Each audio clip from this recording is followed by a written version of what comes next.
When I was a kid, I used to think that pork chops and karate chops were the same thing.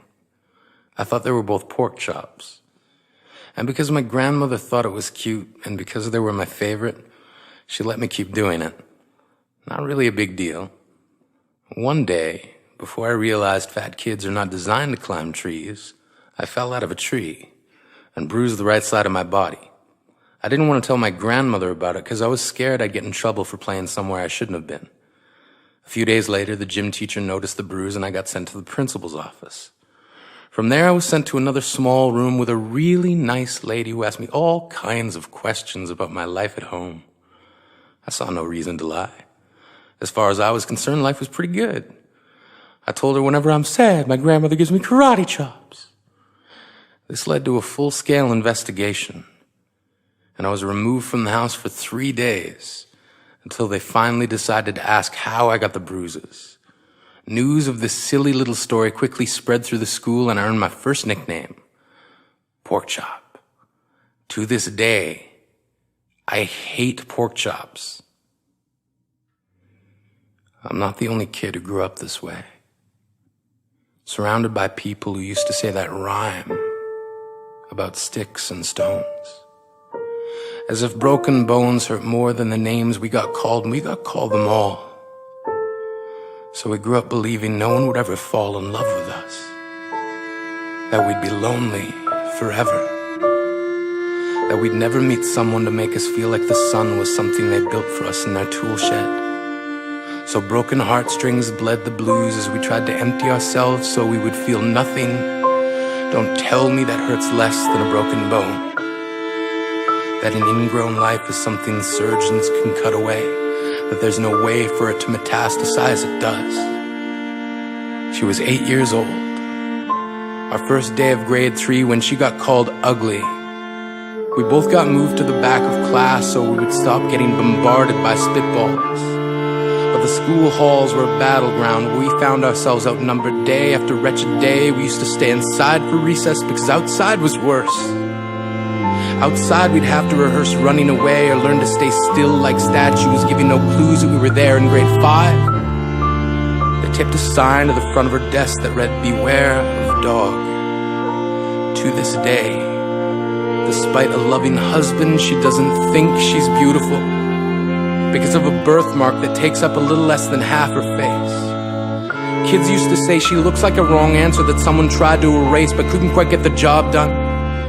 And they'll never understand that she's raising 2 kids whose definition of beauty begins with the word mom, because they see her heart before they see her skin, because she's only ever always been amazing. He was a broken branch grafted onto a different family tree, adopted, not because his parents opted for a different destiny.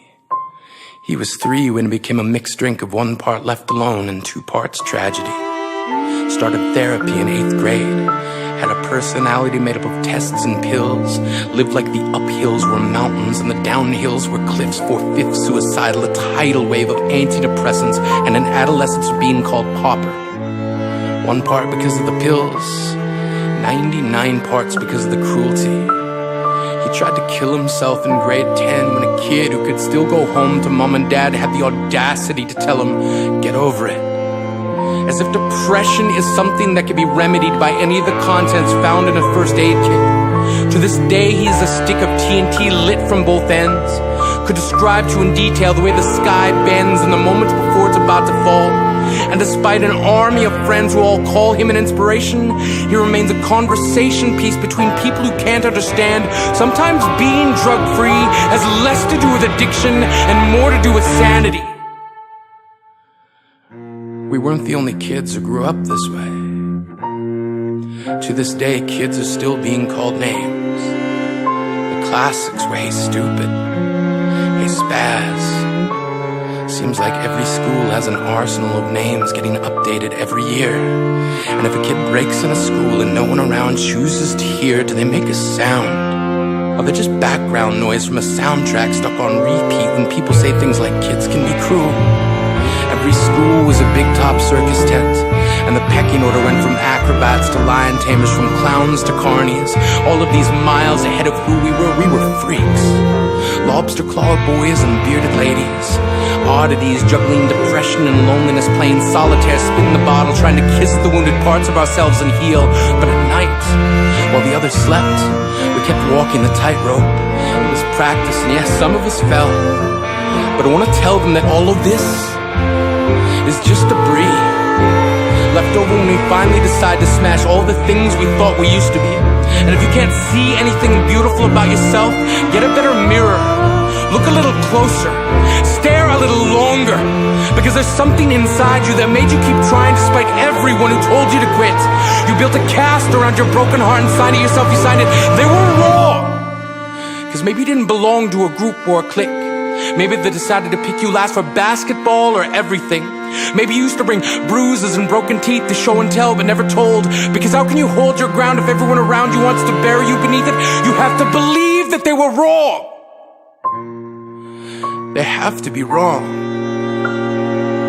Why else would we still be here? We grew up learning to cheer on the underdog because we see ourselves in them. We stem from a root planted in the belief that we are not what we were called. We are not abandoned cars stalled out and sitting empty on some highway. And if in some way we are, don't worry. We only got out to walk and get gas. We are graduating members from the class of We Made It. Not the faded echoes of voices crying out names will never hurt me. Of course, they did. But our lives will only ever always continue to be a balancing act that has less to do with pain and more to do with beauty.